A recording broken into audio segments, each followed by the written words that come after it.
This quilt here is made using only flying geese blocks. Can you believe it? Only flying geese blocks. And I'm going to be honest with you, I have not always loved making flying geese blocks. They can easily turn out a little bit wonky.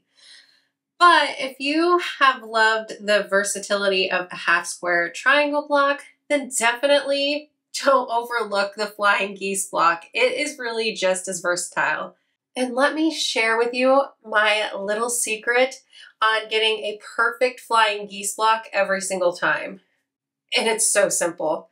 Just sew that block a little bit larger than what you need and trim it down. That's it. You'll get a perfect flying geese block every single time. My vision for this quilt pattern was for it to be scrappy. But of course, you don't have to make your version scrappy. You could go any route you would like. And honestly, scrappy quilts can sometimes be a little bit scary. They can easily get too busy and just turn out looking crazy and kind of messy. The trick is to focus in on a unified color. So here I chose blue and pulled a lot of different blues from my scraps and from my fat quarters or leftover fabrics from bundles I purchased that didn't quite get used in another quilt. So I have a lot of blues, and then my background is some whites and creams. They're actually not all the same background color. There's some low volumes thrown in there too. Amy Dement really shares how to get a unified look with your scrap quilts in this video here, and I will link it for you in the description below. I found it really helpful when bringing this quilt idea together. This quilt design really uses the versatility of the flying geese block to make this surprisingly simple quilt design look complex. So let's just jump into the quilt tutorial, finally. For this pattern, you are going to sew 112 flying geese where the wings of the flying geese are background fabric and the body is patterned. And then you are going to sew 56 flying geese where the body of the flying geese is background fabric and the wings are patterned. And to sew this quilt, you will need 112 patterned rectangles that are 4 inches by 7 inches. You'll need 224 background squares that are cut to 4 inches by 4 inches. You'll need 56 background rectangles that are cut to 4 inches by 7 inches, and then 102 patterned squares that are 4 inches by 4 inches. To make one flying geese block where the body of the flying geese is patterned and the wings are background, you will need one of the 4 by 7 inch patterned rectangles and then 2 of the 4-inch squares that are the background color. You'll draw a line from corner to corner along all of your background squares on the wrong side, and you could go ahead and prep the pattern squares and draw a line corner to corner on the back of all of those as well if you would like. If you prefer to use diagonal seam tape or something else on your machine to stitch corner to corner, you can use those as well and skip drawing the line. So once you have everything ready for your flying geese block, take one of these squares and place it right sides together on one of the corners of the rectangle. Then you'll go to the sewing machine and sew right along the diagonal.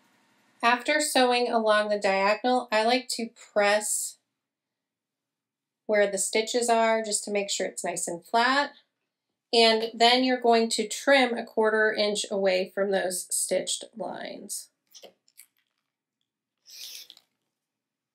Now, a little bonus tip, you do not need to throw these triangles away. You could stitch a 1/4 inch seam along here, press them, and trim them down to beautiful little half square triangles. I might just use these on the border of the quilt, we'll see. Okay, so after trimming 1/4 inch away from the stitches, we are going to press this over. I like to use my fingers to press first and then add the heat. All right, after pressing, we'll add on the other square on the opposite corner of the rectangle, and then we'll do the same steps. We'll stitch right across the line that was drawn corner to corner. Press, trim, and then we are going to press again. All right, and so after both squares have been sewn on to each side of the rectangle, you can see the flying geese really take shape. And so the only thing left is to trim this flying geese block down to size. So whatever trimmer you like to use, trim the flying geese block down to 3.5 inches by 6.5 inches.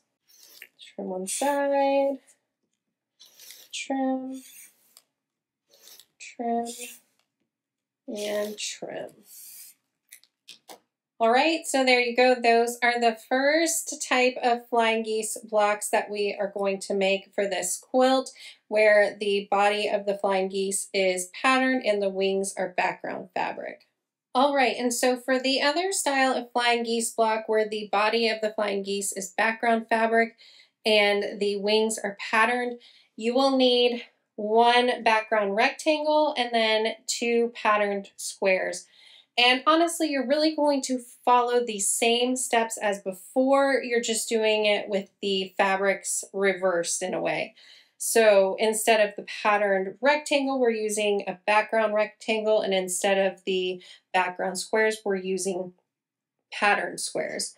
So I'm going to take one of the squares and place it right sides together on one side of the rectangle, and I'm going to sew right along that diagonal line I drew on here. Now I'll press,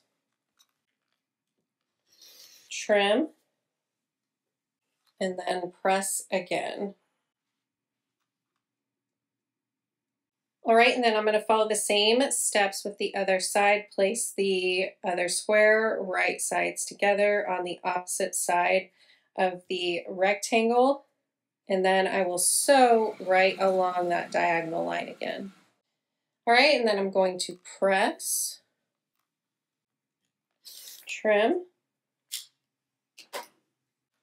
and then press again. Okay, and so the only thing left is to trim up this block again. So again, we're going to trim to 3.5 inches by 6.5 inches.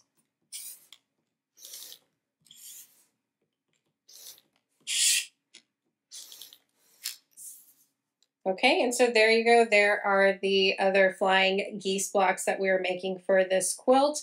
The one with the background as the body of the flying geese and the pattern fabric as the wings. Okay, and so here are our flying geese blocks. Again, we will need 112 of the first type of block and 56 of the second type of block. I will show you how I am going to lay these out after I get them all sewn up. I had a lot of fun laying out all of my flying geese for this quilt.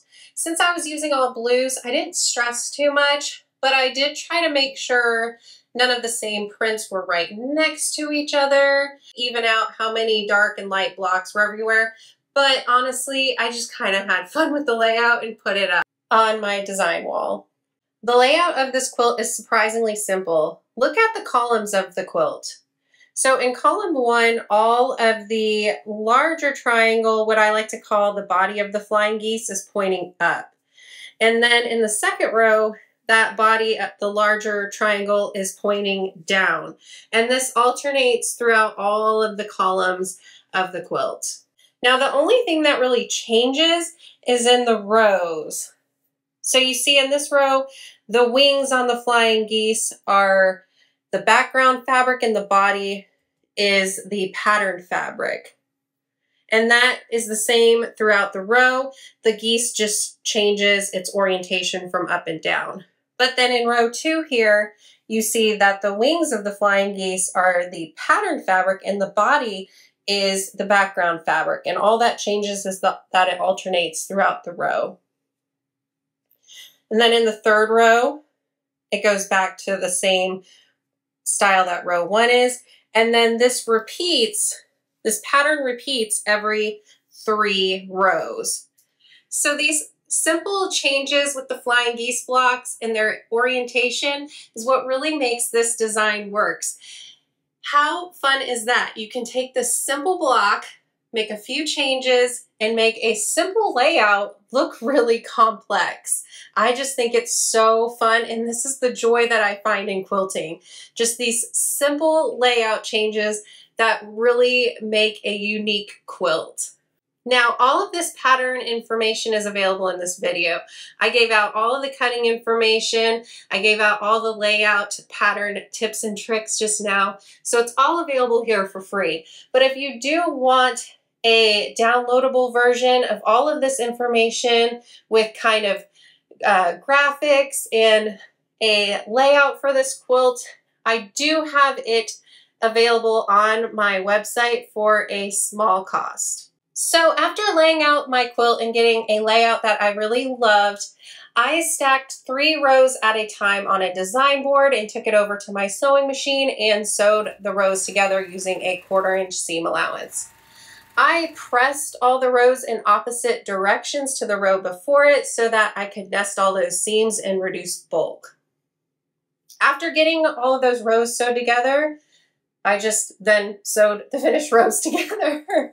It's so awkward saying that. I don't know a nice way to say that where it makes sense, but if you've been quilting for a while, hopefully you know what I mean.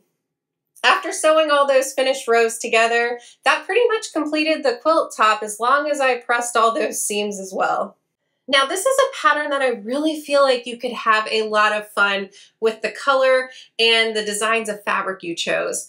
I mean, this would look great in rainbow colors. It would be a fun pattern to do an ombre design with. I really think there are a lot of design opportunities here. So let me know if you plan to make this quilt pattern and what colors you have in mind. Would you make your quilt scrappy or a little more structured? Let me know in the comments below. Please be sure to like this video, and if you want to, share the video with some quilty friends of yours to share the love. Now, if you do make this pattern, remember there are going to be a lot of bonus half square triangles that you'll end up with. So be sure to hold on to those because I will have a video coming up showing how I use mine to make a bonus quilt, and there'll be a pattern available for that one as well. If you're not subscribed to my channel, go ahead and subscribe and turn on the notification bell so you can see when that video comes up. See you then. Thanks so much for watching. Bye.